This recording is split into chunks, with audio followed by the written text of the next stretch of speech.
శ్రీ గురుభ్యో నమః. హరి ఓం. వసుదేవసుతం దేవం కంసచానూరమర్దనం దేవకీ పరమానందం కృష్ణం వందే జగద్గురుం. తీర్త్వా మోహార్ణవం హత్వా రాగద్వేషాదిరాక్షసాన్ సీతా శాంతి సమాయుక్తా ఆత్మా రామో విరాజతే. ఓం. ఆత్మస్వరూప బంధుగణ భగవద్గీత జ్ఞానయజ్ఞంలో భాగంగా 8వ అధ్యాయం. ఇప్పుడు ఒక ముఖ్యమైనటువంటి ఘట్టములో మనము ప్రవేశించాం. ఏమిటది అంటే 15వ శ్లోకము నుండి 22వ శ్లోకం వరకు మన యొక్క లక్ష్యం అంటే సాధ్యం అంటారు దీన్ని. ఏంటి ఆ లక్ష్యము? 2 రకములైనటువంటి లక్ష్యాలను మనము చూస్తూ వచ్చాము.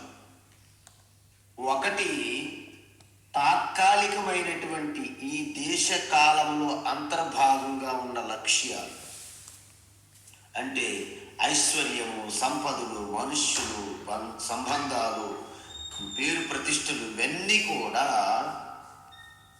ఈ యొక్క తాత్కాలికమైనటువంటి అనిత్యమైనటువంటి లక్ష్యములు.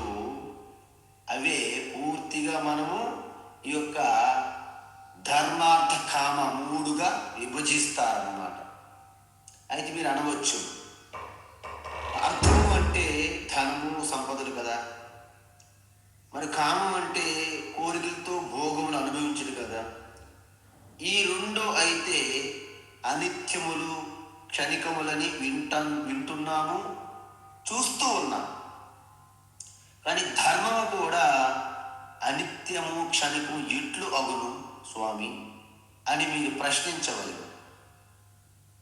దానికి భగవాన్ శ్రీకృష్ణ ఏమంటున్నారంటే, ఇక్కడ ధర్మము అంటే పుణ్యము అని అర్థం.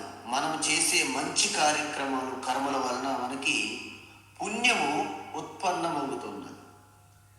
ఆ పుణ్యము అంటే ధర్మ కార్యముల వలన మీకు పుణ్యం కలుగుతుంది. ఆ పుణ్యం వల్ల ఏమి జరుగుతున్నది? ఇంతకంటే ఉత్తమమైనటువంటి జన్మలు పొంది ఆ భోగములు అనుభవించిన పిదప ఆ పుణ్యము ఖర్చయినట్లయితే మళ్ళీ తిరిగి ఇక్కడికే వస్తారు.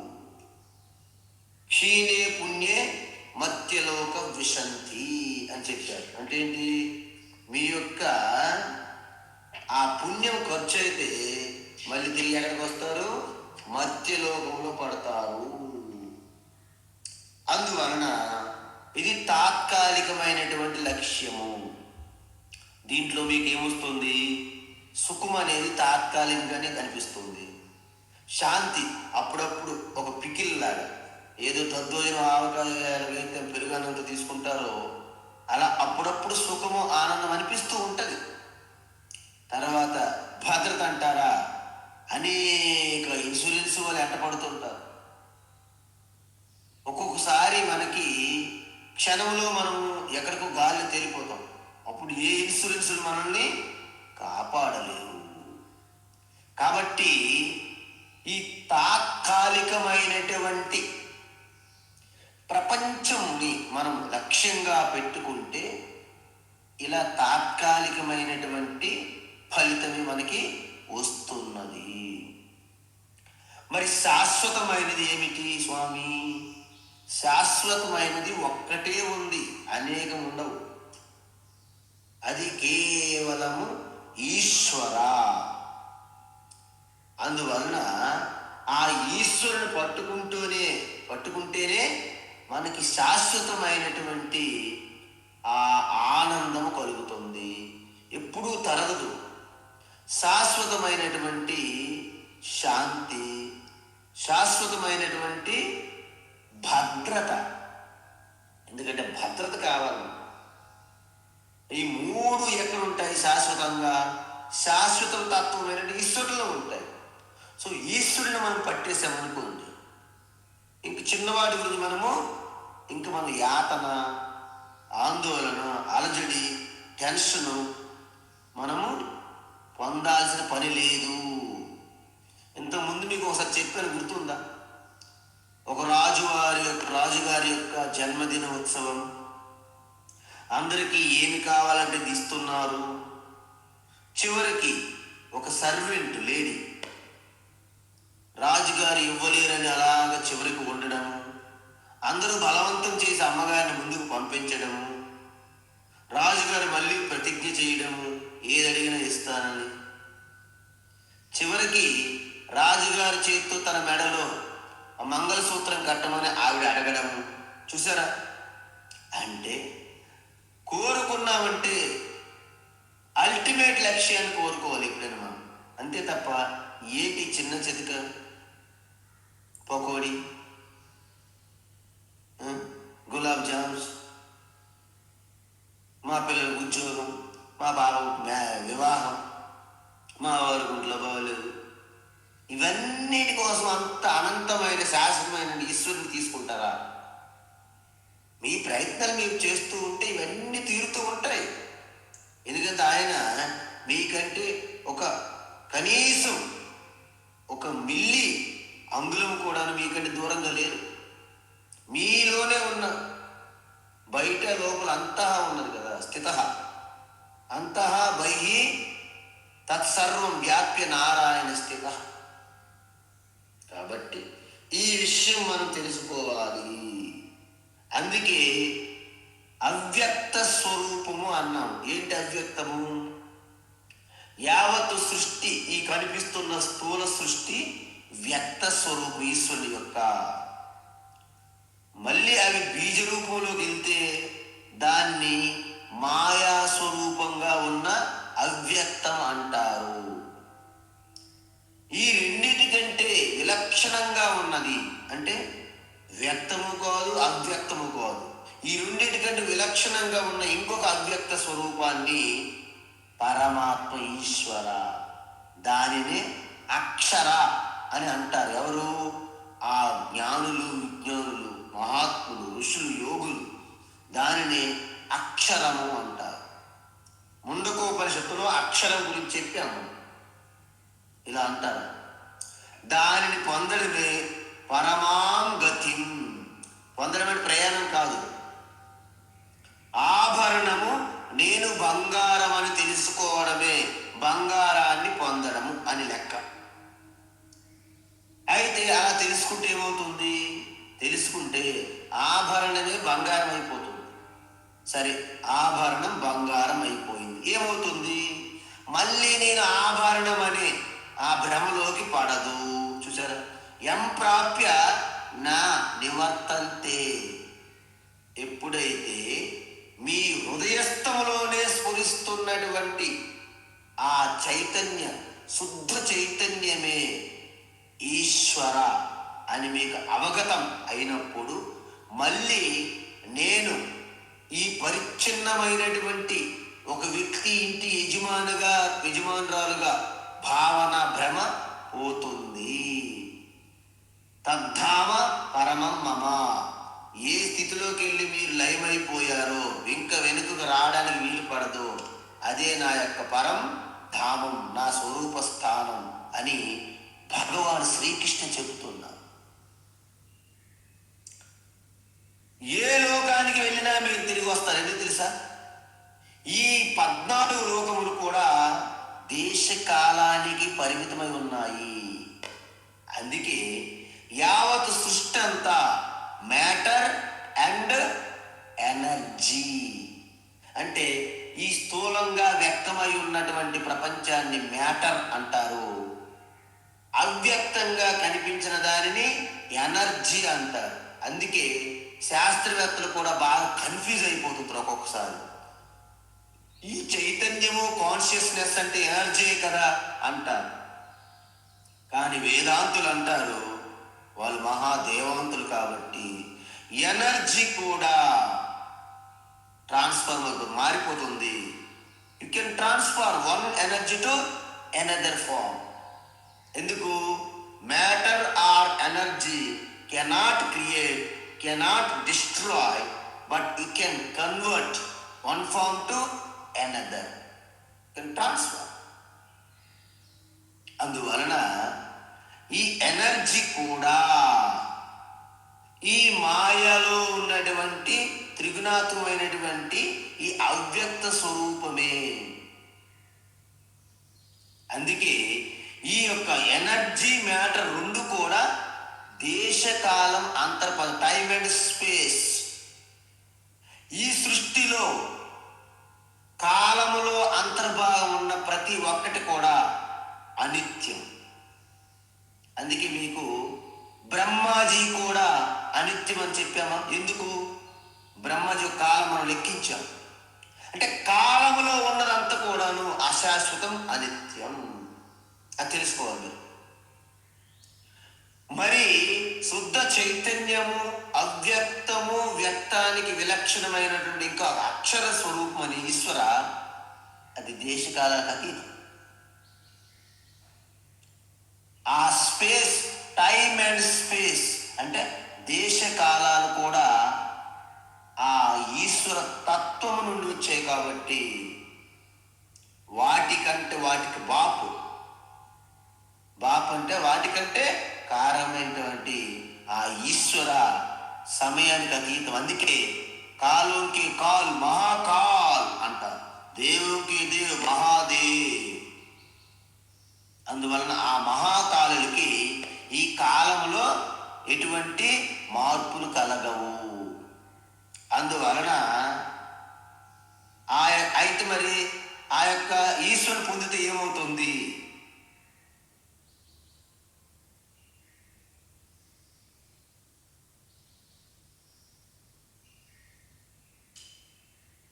ఈశ్వరుని పొందితే ఎం ప్రాప్య నా నివర్తంతే, అది పొందిన వారు మళ్ళీ తిరిగి రారు అని చెప్పాను. ఎందుకు రారు అంటే ఆ ఈశ్వర నాకంటే భిన్నంగా లేదు. ఈశ్వర అంటే శుద్ధ చైతన్యము, ఆ శుద్ధ చైతన్యమే నేను అని మీ జ్ఞానపరంగా మీకు అవగతం కావాలి. అందుకే తత్ అది మమ పరం ధామం, అదే నా యొక్క పరమతత్వ స్వరూప స్థానం అని భగవాన్ చెప్పారు. అయితే ఇప్పుడేమంటున్నారంటే ఇది పొందడం ఎలా, ఎవరు పొందగలరు ఇది అంటే భగవాన్ ఏమంటున్నాడంటే, ఓ పార్థ అంటే ఓ అర్జున, ఈ చైతన్యాన్ని పరమ పురుష అంటారు. చూసారా, పరమ పురుష. హే పార్థ, ఈ పరమ పురుష ఇంతకుముందు మనం చెప్పాం. పురుష అంటే ఏంటి? పురి సేతే అంటే ఏ పురములో అయితే నిద్రిస్తున్న చైతన్యం ఉన్నదో దానిని పురుష అంటారు. పురుష అంటే పూర్ణత్వాత్ పురుష, యావత్ బ్రహ్మాండమంతా వ్యాపించి పూర్ణంగా సంపూర్ణంగా ఉన్న తత్వాన్ని పురుష అంటారు. అందుకే ఈ మగవారికి పురుష అనడం వలన ఒక రకమైనటువంటి చిన్న పొరపాటుగా నేను భావిస్తాను. మగవాళ్ళకి పురుష అనకూడదు, అలాగని ఆడవాళ్ళకి పురుష అనకూడదు. యావత్తు పరమాత్మకే పురుష అనేటప్పుడు ప్రతి ప్రాణి కూడా పరమాత్మ స్వరూపం కాబట్టి, అయితే సృష్టి మొత్తం పురుష అని అనాలి, లేకపోతే సృష్టిలో ఏ ఒక్క వానికి కూడా పురుష అనకూడదు. ఇది న్యాయం. కానీ ఈ ధర్మంలో పురుషాన్ని కూడా వాడేస్తున్నారు మగవారికి. ఓకే, మనం అర్థం చేసుకోవచ్చు. అయితే ఇక్కడ అవ్యక్తం అని వాడారు. ఇక్కడ అవ్యక్తం అంటే ఏంటి? పరమాత్మ కూడా వ్యక్తము కానిటువంటి అవ్యక్తమే. మరి ఈ యొక్క స్థూల ప్రపంచము కంటే కారణమైనటువంటి వాసనా ప్రపంచాన్ని కూడా అవ్యక్తం అంటారు. కాబట్టి ఇక్కడ పరమాత్మను, ఈశ్వరుని మనము అవ్యక్తం టు అని మనం సంబోధించుకోవాలి. యస్య అంతఃస్థాని భూతాని అంటే సమస్త జీవులు ఆ పరమాత్మలోనే అంతర్గతమై ఉన్నాయి. ఎలా ఉన్నాయి అంటే ఇక్కడ మనము ఈశ్వర అన్న, బ్రహ్మ అన్న, చైతన్యం అన్న, ఆత్మ అన్న ఇవన్నీ ఒక్కటే అర్థం. ముందుగా మీరు ఎలా తెలుసుకోవాలంటే చైతన్యం, శుద్ధ చైతన్య ఆత్మ నాలో ఉంది. మొట్టమొదటి ఆలోచన ఏంటి? శుద్ధ చైతన్య ఆత్మ నాలో ఉంది. నాలో ఉందని చెప్పుకున్నాం కదా. ఇప్పుడు నాలోనే కాదు, బయట కూడా వ్యాపించి ఉంది. రెండో సూత్రం, శుద్ధ చైతన్య ఆత్మ పరమాత్మ నాలోనే ఉంది. మొదటి సూత్రం. రెండో సూత్రం ఏమిటి? నాలోనే కాదు, బయట కూడా ఉంది. మూడో సూత్రం, నిజానికి నా లోపల బయట అనేది కాదు, ఆ శుద్ధ చైతన్య ఆత్మలోనే సర్వము ఉన్నాయి. స్వామీజీ ఇది ఎలా అర్థమవుతుంది? మాకు అర్థం కావట్లేదు అంటే మీరు ఒక మాట చేయండి. ఫస్ట్ మీ ఇల్లుంది కదా, ఇంటి లోపల ఖాళీ ప్రదేశం అంటే ఆకాశం ఉంది. మొదటి సూత్రం. రెండు, ఆకాశం మా ఇంటిలోనే కాదు, బయట కూడా ఆకాశం ఉంది. రెండో సూత్రం. మూడో సూత్రం ఏమిటి? వాస్తవానికి ఆకాశం బయట లోపలని మాత్రమే కాదు, ఆకాశంలోనే మా ఇల్లులన్నీ ఉన్నాయి. అవునా? ఇలాగ అర్థం చేసుకోవాలి. అప్పుడు మీరు వేదాంత బ్రహ్మజ్ఞానం తెలిసిన జ్ఞానులు అవుతారు, లేకపోతే అజ్ఞానులుగా ఉంటారు. అయితే మరి ఇంత సింపుల్, ఎంత తేలిగ్గా ఉన్నది స్వామి, నాకు ఎందుకు అర్థం కావట్లేదు అంటే ఇది వినడానికి తేలిగ్గా ఉంటుంది, వాస్తవానికి ప్రాక్టికల్గా అనుభూతిలో చూస్తే కాస్త కఠినం అనిపిస్తుంది. ఎందుకు? బుద్ధి మనసు ద్వారా చేసేవన్నీ కష్టం, శరీరంగా మన మాటల ద్వారా చేసే కాస్త తేలిక.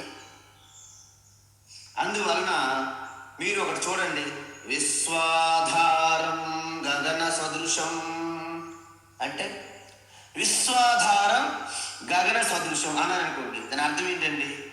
అది మొత్తం వ్యాపించి ఉన్న ఆకాశం వలె వ్యాపించి ఉన్న స్వరూపం. ఎవరికి అర్థమైంది? శాంతాకారం భుజగ సైనం పద్మనాభం సురేశం విశ్వాధారం గగన సదృశం మేఘవర్ణం శుభాంగం అని అనుకోండి, అది సగుణేశ్వర అయిపోతుంది. అంటే ఒకే శ్లోకంలో మహాత్ములు ఏం చేశారు మనకి? ఒకటి నిర్గుణ తత్వము, ఇంకొకటి సగుణ తత్వం అనేది మనకి ఏర్పాటు చేశారు. విశ్వాధారం గగన సదృశం అంటే అది అక్షర స్వరూప ఈశ్వర, నిర్గుణము, రూపము లేని ఈశ్వర. విశ్వాధారం, విశ్వానికి ఆధారము. గగన సదృశం అంటే గగనం అంటే ఆకాశం స్వరూపము, ఆకాశం లాంటిది. మేఘవర్ణం శుభాంగం అంటే నీలి మేఘస్య, మళ్ళీ మనకి ఒక రూపం అనేది ఇచ్చారు. అంటే ఋషులు యోగులు మన యందు ఎంతో కరుణతో ప్రేమతో ఈ రకంగా ఒక రూపాన్ని, ఒక ఆకారాన్ని మనకి అందించారు. ఎందుకు అందించారు? ముందుగా మనం రూపాన్ని, ఆకారాన్ని బాగా అనుసంధానమై నిష్ఠ సంపాదించి ఎప్పుడైనా సరే మళ్ళా విశ్వాధారం గగన సదృశంలోకి వీళ్ళు వస్తారు అని నమ్మకం. మనం కొన్ని వేల జన్మలైనా మనము ఈ సగుణ స్వరూపాన్ని ఈశ్వరుని పట్టుకొని నిర్గుణేశ్వర తత్వంలోకి వెళ్ళడం లేదు. అది ఇక్కడ ప్రాబ్లం. అందుకే ఏమంటున్నారు? చైతన్య విశ్వానికి ఆధారం ఆకాశం లాంటిది. అందువలన మీరు ఏ సహస్రనామం తీసుకున్నా, విష్ణు సహస్రనామం, లలిత సహస్రనామం, శివ సహస్రనామం తీసుకున్నా అందులోన సగుణం అంటే రూపము, ఆకారాల, గుణగణాలు ఉన్నటువంటి పేర్లు ఉంటాయి. నిర్గుణ రూపాలు కూడా ఉంటాయి. అజాయ నమ, అనంతాయ నమ అని చూసారా, అవి నిర్గుణ ఈశ్వర స్వరూప నామాలు. రెండు ఉంటాయి అందులో. అంటే అపరా ప్రకృతి, పరా ప్రకృతి వర్ణ రెండు కలిపి విష్ణు సహస్రనామాల్లోను శివ సహస్రనామాల్లోను మీరు చూస్తారు, గమనించండి ఇప్పుడు నుండి. అందువలన ఏన సర్వమిదం తతం, తతం అంటే వ్యాపించి, అంటే ఏన అంటే ఈ చైతన్యం వల్లనే సర్వం ఇదం జగత్తు తతం వ్యాప్తమై ఉన్నది. జగత్తులో దేని ఉనికి గురించి మాట్లాడాలన్న మనకి ఏం కావాలి? చైతన్యం ఉండాలండి. సపోజ్ ఈ టేబుల్ ఉంది అని ఎలా తెలుస్తుంది? టేబుల్ ఉంది అని ఎలా తెలుస్తుంది? దాని ఉనికి గురించి తెలియాలంటే మనకి ఆ చైతన్య ఎరుక కావాలి. ఇక్కడ చైతన్య ఎరుక అంటే జ్ఞానం అని అర్థం. అందుకే ఆత్మ పరమాత్మ చైతన్యం ఏమంటారు? సత్ చిత్ ఆనందం అంటారు. సత్ అంటే ఏమిటండి? సత్ అంటే ఉనికి, ఉంది ఉంది అని చెప్పడానికి సత్. మరి చిత్ అంటే ఏంటండి? ఆ ఎరుక, ఆ స్ఫురణం. సత్తు చిత్తులు రెండు ఒకదానితో ఒకటి కలిసిపోయి ఉంటాయి. అంటే ఒక నాణెములకి బొమ్మ బొరుసు, హెడ్ అండ్ టెయిల్ అంటారు కదండి, అవి విడదీయకూడదు. అనగా ఒక వస్తువు యొక్క ఉనికి గురించి మీరు మాట్లాడాలనుకోండి, మీరు మాట్లాడాలంటే ఆ ఎరుక ఉండాలి, ఆ చిత్తు. అలాగే ఒక వస్తువు ఎరుక గురించి ఎరుక కలిగి ఉండాలంటే దానికి ఉనికి ఉండి తీరాలి. అది ఉంటే కదా మనకి ఎరుకలోకి వచ్చేది. అందువలన ఇక్కడ ఏన సర్వమిదం తతం అంటే ఏంటి అంటే ఏ చైతన్యం, ఈ చైతన్యమే జగత్తంతా వ్యాపించి ఉంది. దాన్నే ఈశ్వర లేదా పరమాత్మ, ఆత్మ అంటారు. కానీ ఈ పరా ప్రకృతి రావాలంటే ఎంతో సూక్ష్మమైనటువంటి వివేకమైనటువంటి బుద్ధి కావాలి. అందుకే మనకంత తొందరగా ఈ తత్వం బోధపడదు. కాబట్టి కథలు ప్రవేశపెట్టారు అక్కడ. మనం భాగవతం చూసుకోండి, దశమ స్కంధంలోకి వెళ్తే మీరు అందరలాగా ఆకర్షితులైపోతారు. అదేవిధంగా శుద్ధ చైతన్యం గురించి ఎంత చెప్పినా మీకంత ఆకర్షణ కలదు. అందుకే రాసలీలలు, ఆ యొక్క రాక్షసులకు, అసురులకు సంహరించడము, ఆ యొక్క గోపికల యొక్క చీరలు అపహరణం అని రకరకాల కృష్ణ లీలలు ఎన్ని చూపెట్టారండి. ఇవన్నీ కూడా ఎందుకు? ఇలాంటి ఆ లీలలు, ఆ ఆటలు ఇవన్నీ అయితే మనకు ఆకర్షణీయంగా ఉంటాయి. కానీ ఆ నిజమైనటువంటి అసలు తత్వం చెప్తే మీకు అంత ఆకర్షణ కలగదు. కానీ ఒకవేళ ఎవరైనా నేను ఆ శుద్ధ చైతన్య తత్వాన్ని చేరుకోలేకపోతున్నాను ఎలా అని మీరు నిరాశ, భయపడవద్దు అంటున్నారు భగవాన్ శ్రీకృష్ణ. ఎందుకు? అది కూడా మీరు అభ్యాసం ద్వారా నిత్య చింతన చేస్తే ఎంత బాగా అర్థమవుతుందండి. ఎంజాయ్ చేస్తారండి నిజంగా. మీరు నమ్మరు, కానీ మీరు నా సీక్రెట్ చెప్పేస్తాను, మీరు అందరూ మన్నించాలి నాకు. ఈ సృష్టిలో ఎవరైనా సరే ఈ రూపాలని, గుణగణాలని, లక్షణాలని అలా పొగుడుతూ స్తుతిస్తుంటే నాకు బోర్ అనిపిస్తుంది ఒక్కొక్కసారి. ఏంటి ఈ ఎలిమెంటరీ స్కూల్, హై స్కూల్ లెవెల్లో చెప్తుంటే 12 12 12 24 12 36 ఇంజనీరింగ్ వెళ్ళినటువంటి ఫ్రెండ్స్తోని 12 36 12 40 అన్నాం అనుకోండి, వాళ్ళకి బోర్ అనిపిస్తుంటుంది. ఇవన్నీ ఇప్పుడు చూసి వచ్చారు కదా, మళ్ళీ అవి చెప్తున్నారు ఏంటి? 13 ఎక్కాలు, టేబుల్స్. అలా కాదు. A+B whole square, A² + B² + 2AB ఇవి ఎప్పుడు చెప్పారు మనకి? ఎలిమెంటరీ స్కూల్లో చెప్పారు, లేకపోతే హై స్కూల్లో చెప్పారు. అలాగా మీరు ఈ తత్వం గీతకి ఎప్పుడైతే ప్రవేశించారో, ఇది తెలుసుకుంటూ అలా ఉన్నప్పుడు మీకు ఇంకా ఈ యొక్క నామరూపాత్మైన ఈశ్వరునితో కూడా మీరు ఎంజాయ్ చేస్తారు. దానికంటే అతీతమును వెనక దాగి ఉండడం తత్వం గురించి కూడాను మీరు ఎంజాయ్ చేస్తారు. అది మీకు తప్పకుండా కలుగుతుంది, అది మీకు లభిస్తుందని భగవాన్ శ్రీకృష్ణ అంటున్నారు. ఎలా? అనన్యయా భక్త్యా లభ్య. ఎవరైతే నిరంతరం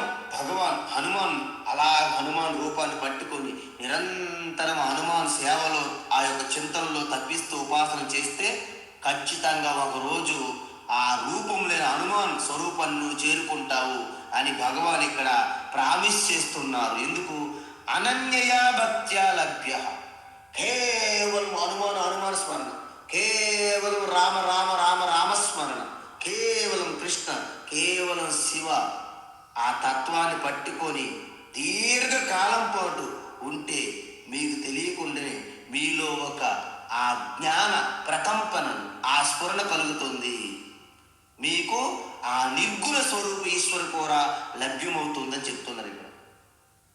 ఇక్కడ అనన్య భక్త్యా లభ్య అంటే నిష్కామ భక్తి వలన నిర్గుణ ఈశ్వరుని పొందుతారు అని అర్థం. నిర్గుణ ఈశ్వరుని పొందుతారంటే అర్థం ఏంటండి అంటే క్రమముక్తి ద్వారా మీకు మోక్షం కలుగుతుంది అని చెప్పారు ఇంతకుముందు. అందువలన ఉపాసకులు అంటే సగుణ ఈశ్వర ఉపాసకులు జీవన్ముక్తిని పొందరు. జీవన్ముక్తిని సాక్షాత్ మోక్షం అంటాం, అంటే ఇప్పుడు ఇక్కడే మోక్షం, దాన్ని జీవన్ముక్తి. మరి ఉపాసకులు ఏం చేస్తారు?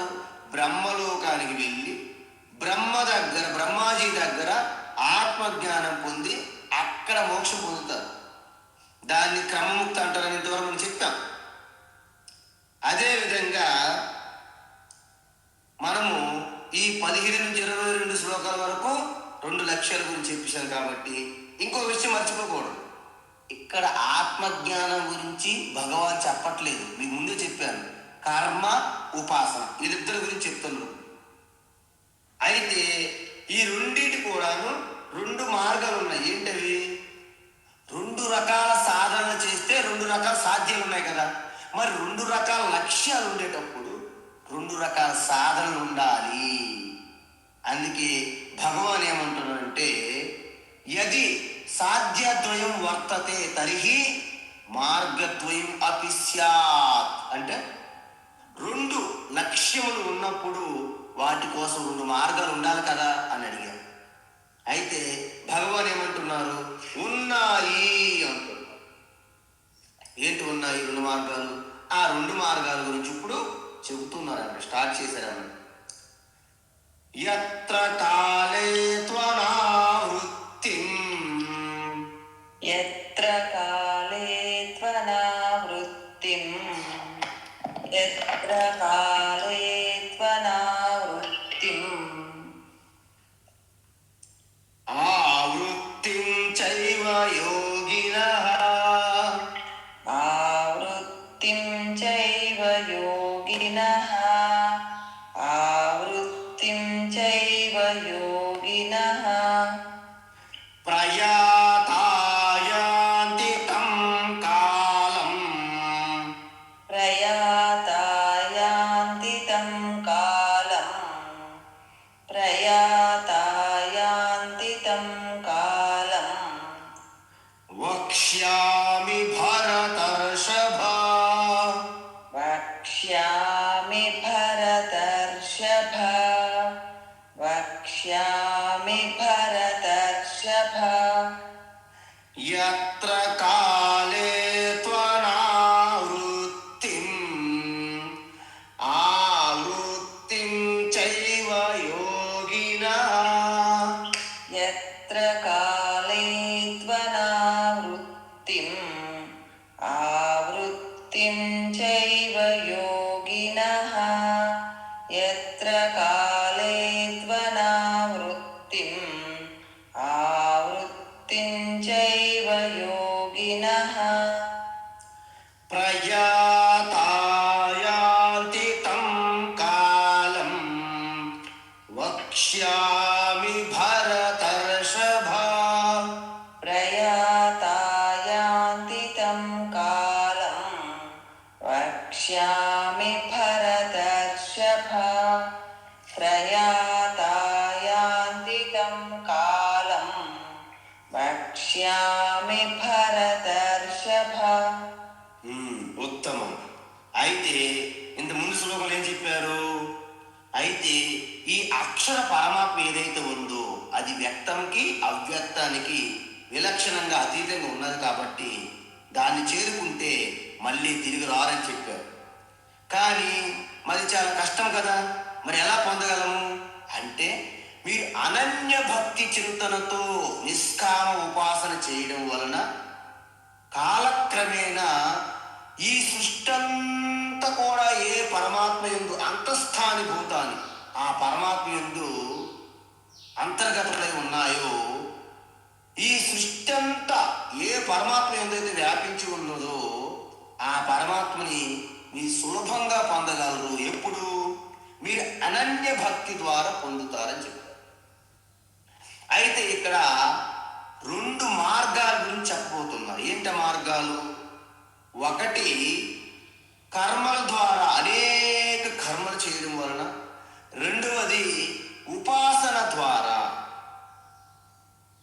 ఓకే, ఇక్కడ కేవలము 2 రకాల మార్గాలు ఉన్నాయని మాత్రమే చెప్పారు. ఏంటవి? ఎత్ర కాలేతు అనావృత్తిం ఆవృత్తించ.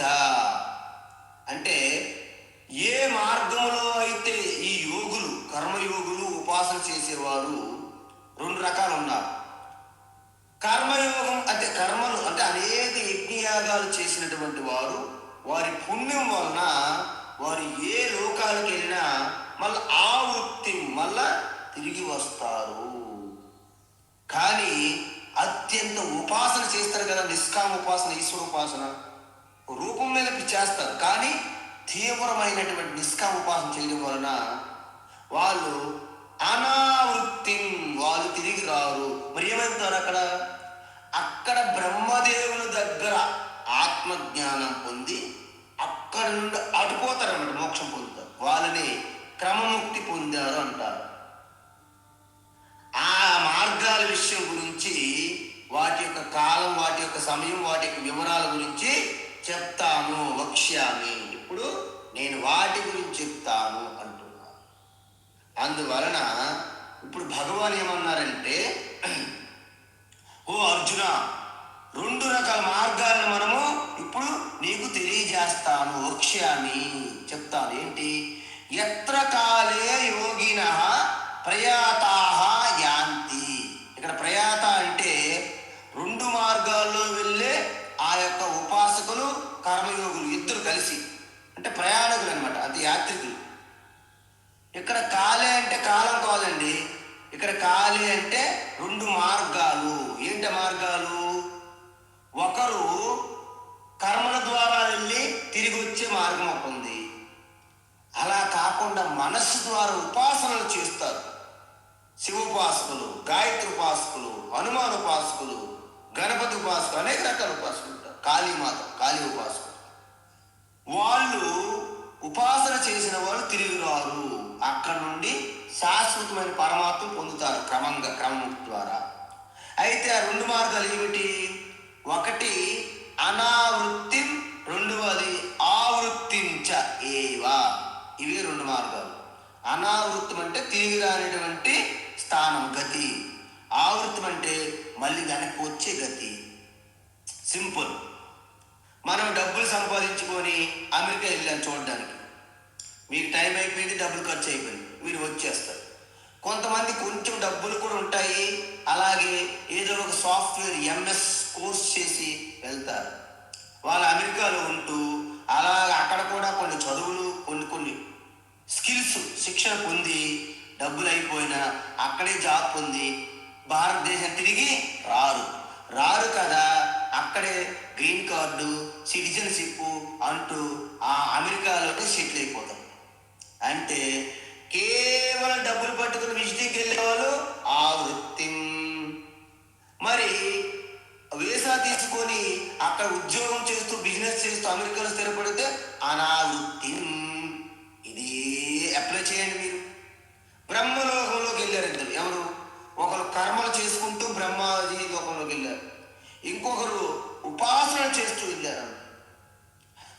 చేసిన వాళ్ళు పుణ్యం అయిపోయిన వెంటనే వాళ్ళకి ఎందుకు వస్తారు? ఉపాసన చేసేవారు అక్కడ బ్రహ్మదేవుని యొక్క క్లాసులో కూర్చొని తత్వం తెలుసుకొని అక్కడే ఆ బ్రహ్మయ్యతో పాటు మోక్షం పొందుతారు. ఇది అనావృత్తి అంటారు. అంటే ఈ విధంగా మీరు అర్థం చేసుకోవాలి. అందుకే దీన్ని లోక ప్రాప్తి అంటారు. అర్థమైందండి?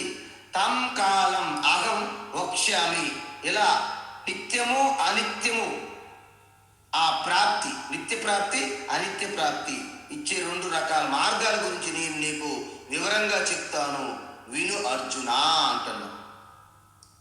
ఇక్కడ మీకు ఒక కొత్త టాపిక్ ప్రవేశపెడుతున్నారు భగవాన్. ఏమిటి?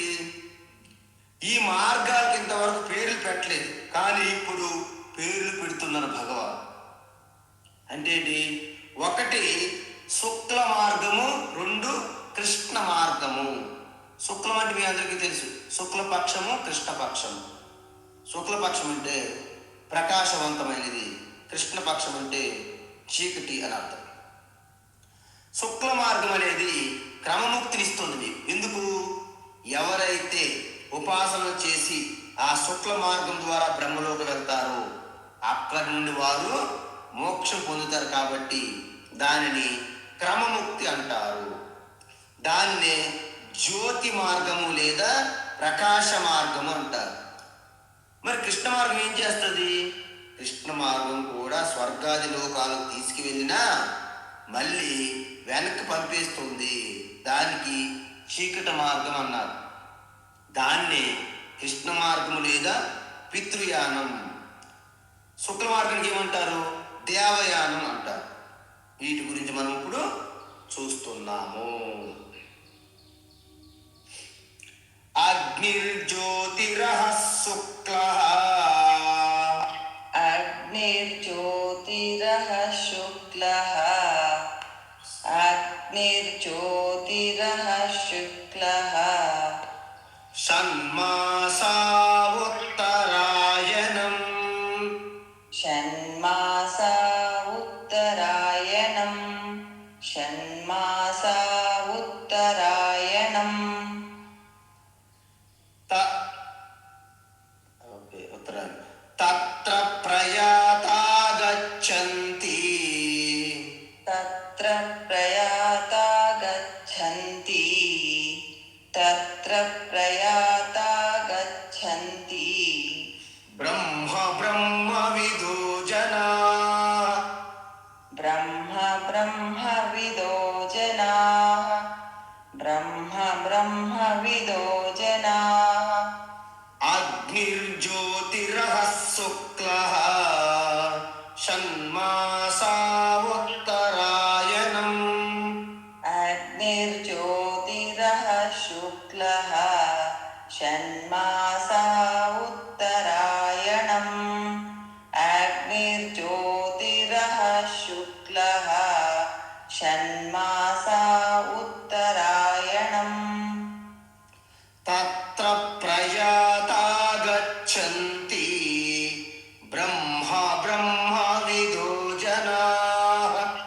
తత్ర ప్రయాతా గచ్చంతి. బ్రహ్మ బ్రహ్మవిదో జనాః. తత్ర ప్రయాతా గచ్చంతి. బ్రహ్మ బ్రహ్మవిదో జనాః.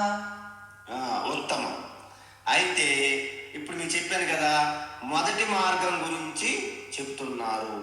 ఈ వివరాలు ఉపనిషత్తుల్లో డీటెయిల్గా ఉంటుంది. చాందోగ్య ఉపనిషత్తు, బృహదారణ్యక ఉపనిషత్తు. అయితే మరి భగవద్గీత ఉపనిషత్తుల సారం కాదండి. అందువలన ప్రతి విషయాన్ని కూడా భగవద్గీతలు పెట్టారు, కానీ అంత డీటెయిల్గా ఉండదు. కానీ మీకు డీటెయిల్గా చెప్పాలని చెప్పొచ్చు, అది పెద్ద కష్టం కాదు. అయితే ఇక్కడ విషయం ఏం చెప్తున్నారంటే, ఇక్కడ ఫస్ట్ ఉపాసకుల గురించి చెప్తున్నారు. కర్మ చేసిన వారిని తర్వాత చెప్తారు. ఉపాసకులు ఏంటి? ఎవరైతే ఆ సగుణ సాకార రూపం, ఆ ఈశ్వరుని యొక్క వర్ణన అవన్నీ చేస్తూ ఎవరైతే అత్యంత నిష్ఠతో ఉపాసన చేస్తారో వారు దేహత్యాగం తర్వాత వారు ఏ విధంగా బ్రహ్మలోకం చేరుతారు అని చెప్తున్నారు. అయితే ఇందులో శుక్లగతి అని అన్నారు. శుక్లగతి అంటే ఏంటి అంటే దేవయానం, దాన్ని అర్చిరాది మార్గము లేదా ప్రకాశవంతమైన మార్గం అంటారు. ప్రయాత అంటే వెళ్ళేవారు. ఎక్కడికి? బ్రహ్మ గచ్చంతి అంటే బ్రహ్మలోకం పొందుతారు, అంటే క్రమముక్తి పొందుతారని అర్థం. ఎందుకు? వాళ్ళు బ్రహ్మలోకం వెళ్ళిన తర్వాత ఊరికే కూర్చోరు కదా. అక్కడ బ్రహ్మాజీ క్లాస్ టైం అయింది రండి అని బెల్ల కొడతారు. బ్రహ్మాజీ వెంటనే వెళ్ళి వెంటనే అక్కడ గూగుల్ మీట్ ఆన్ చేసుకొని బ్రహ్మాజీ ముందు కూర్చుంటారు. లేకపోతే గూగుల్ మీట్ ఎందుకు? డైరెక్ట్ క్లాస్ కదా, ఆన్లైన్ కాదు, మొత్తం offline class. Brahmaji class start చేస్తాడు, అన్ని చెప్తాడు. ఈశ్వర స్వరూపం ఇది, మీ యొక్క స్వరూపం ఇది, ఆ స్వరూపంగా ఇద్దరు ఒకటే, కానీ ఉపాధి భేదాలు భేదము, శరీరాలే భేదం తప్ప ఆత్మ ఒక్కటే. అందువలన తత్వమసి అంటారు ఆఖరికి. మీకు వెంటనే అర్థమైపోతుంది ఆ టైంకి. అవును బ్రహ్మాజీ, అవును మీరు నేను ఒక్కటేగా, ఆత్మస్వరూపంగా అంటారు. అలాగా మీకు అర్థమైపోతుంది. కాబట్టి మీరు క్రమముక్తి పొందుతారు. అంటే అహం బ్రహ్మాస్మి అనే జ్ఞానం పొందితే ఇక్కడ జీవన్ముక్తి. అలా బతికొండగానే మోక్షం పొందుతారు. ఇక్కడ వేదాంతానికి రాకుండా కేవలం ఉపాసన చేసుకుంటే అక్కడ బ్రహ్మదేవుని యొక్క జ్ఞానబోధ ద్వారా మీరు ఈశ్వర తత్వాన్ని పొందుతారు. కాబట్టి దాన్ని క్రమముక్తి అన్నాము. అందుకే మా గురువులు ఏమంటారంటే, వీళ్ళు ఇక్కడ స్వాములు చెప్పిన క్లాసులు అయితే మేము వినము, తప్పించుకుంటాము, కానీ బ్రహ్మలోకంలో తప్పించుకునే అవకాశమే లేదు. అందుకే ఈ మధ్యకాలంలో చాలామంది భారతదేశంలో మన గురువులు స్వాములు చెప్తే వేదాంతం వినరు, గీత. అమెరికాలో వెళ్ళి అక్కడ మన ఆశ్రమం చుట్టూ తిరుగుతుంటారు. అక్కడ న్యూ జెర్సీలోను, న్యూయార్క్లోను, కాలిఫోర్నియాలోను, పెన్సిల్వేనియాలోను అన్నింటిలో ఉన్నారు ఆశ్రమాలు. ఇదనమాట ఈ మాదిరిగానే. అందువలన శుక్లగతి ఎలా ఉంటుంది అనేది ఒక విశ్లేషణ ప్రశ్న. దానికి సమాధానం ఏంటంటే, శుక్లగతికి అనేది మీ చిన్న అర్థం చేసుకోండి. మనము ఒక ప్రదేశానికి వెళ్తాం, ఒక కొత్త దేశానికి కానీ, కొత్త పట్టణానికి కానీ, కొత్త ప్రదేశానికి వెళ్ళేటప్పుడు అక్కడ మనకు అనేక మంది గైడ్లు వస్తుంటారు. కొంతమంది మనల్ని తీసుకెళ్ళి ఇంకొకరికి అందిస్తారు. అక్కడ నుండి వేరే వారు మనల్ని తీసుకొచ్చి ఎక్కడికో తీసుకొని పోతుంటారు అన్నమాట. వారు కొంత దూరం తీసుకెళ్ళాక వేరే వారి చేతులు పెడతారు.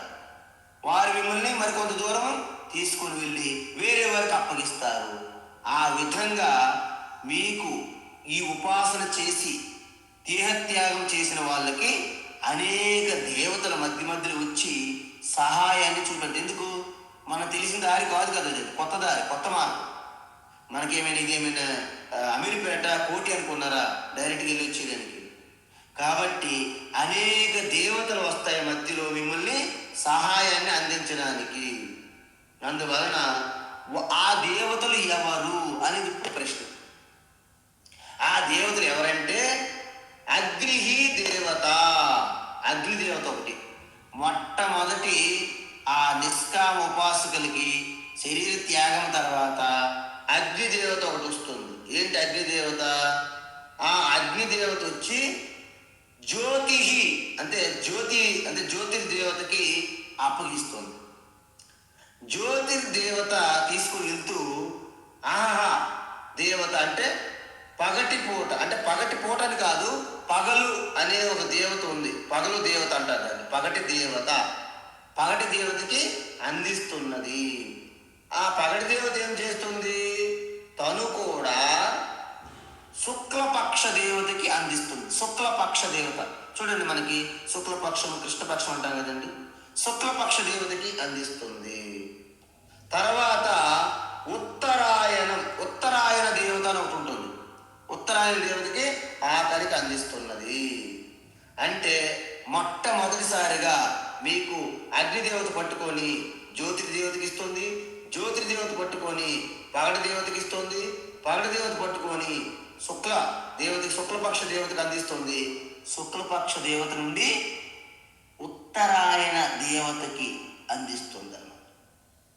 ఇవి ఉత్తరాయణము దక్షిణాయనం ఒక్కొక్కటి 6 నెలలు ఉంటుంది. మీకు తెలుసు, విన్నారు ఇంతకుముందు. ఎందుకంటే 6 నెలలు ఉత్తరాయణము, 6 నెలలు దక్షిణాయనము అంటారు. అందుకే మహాభారతంలో భీష్మ పితామహ అంపశయ మీద ఉంటూ ఉత్తరాయణం అంటే సంక్రాంతి తర్వాత ఏదైతే ప్రారంభమవుతుందో ఉత్తరాయణము, ఆ సమయంలో భీష్మ పితామహ ఉత్తరాయణ పుణ్యకాలంలో దేహత్యాగం చేస్తానని ఆయన భీష్మించుకున్నాడు. ఎందుకు? ఆయన ఇచ్చా మరణం ఉన్నది. సో అందువలన ఈ విధంగా మనము చేసుకోవాలి. చూడండి, ప్రతి భూమికి, జలముకి, అగ్నికి, వాయువుకి ఒక్కొక్క లక్షణాలు ఉన్నాయి. భూమికి భూమి ఆకర్షణ, అది కూడా ఒక దేవతే.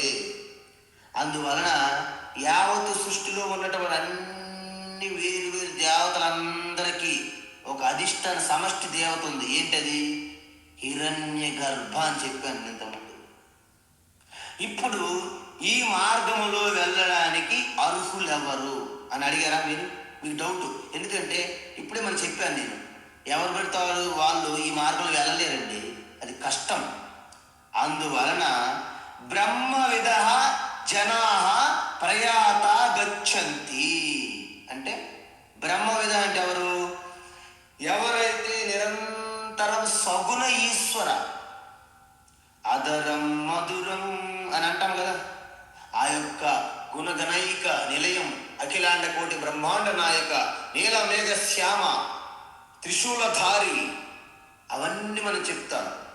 నాగేంద్రహారాయ త్రిలోచనాయ భస్మాంగరాగాయ మహేశ్వరాయ నిత్యాయ శుద్ధాయ దిగంబరాయ తస్మై నకారాయ నమః శివాయ మందాకినీ సలిల చందన చర్చితాయ నందీశ్వర ప్రమథనాథ మహేశ్వరాయ మందార పుష్ప బహుపుష్ప సుపూజితాయ తస్మై మకారాయ నమః శివాయ శివాయ గౌరీ వదనారవింద సూర్యాయ దక్ష ధ్వరనాశకాయ శ్రీనీలకంఠాయ వృషధ్వజాయ తస్మై శికారాయ నమః శివాయ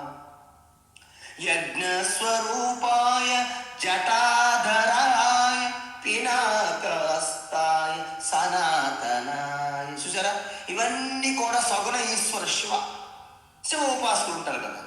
సో ఈ విధంగా ఎవరైతే ఈ యొక్క రూపంగా శివుని ఆరాధించి ఉపాసన చేస్తారో వారు బ్రహ్మజ్ఞానం కాదండి, మర్చిపోకండి మీరు. ఇక్కడ 3 రకాల సాధకులు ఉంటారండి.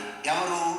కేవలము యజ్ఞయాగాలు పూజలు చేసుకొని కేవలము కాయకర్మ చేసిన వారు ఒక రకమైనటువంటి సాధకులు. వారికంటే ఉత్తములు ఎవరు? మనస్సు చింతన ద్వారా ఉపాసన చేస్తారు.